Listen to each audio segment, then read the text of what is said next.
দাদা দাদা আপুনি বমটো উদ্ধাৰ কৰিছিলে হেলমেট পিন্ধি বহু সাহসেৰে আপুনি উদ্ধাৰ কৰিলে হেলমেট পিন্ধি কেৱল হেলমেট লাইটৰ চিষ্টেমতে ছাৰে হেৰি দিছিল আমাক নহয় আপুনি যথেষ্ট সাহস দেখুৱাইছে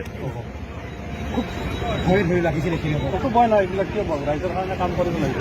পুলিচৰ কাম ৰাইজৰ কাৰণে কৰিব লাগিব হেলমেট পিন্ধি ধৰি লওক হেলমেট আৰু তাতে বস্তু আছে চিষ্টেম আছে মানে বাইক চলোৱা হেলমেটটো এই ধৰণৰ কামত ব্যৱহাৰ কৰিব পাৰি পাৰে এইটো তাতে বমৰ জেকেট আছে চিষ্টেম আছে এইবোৰ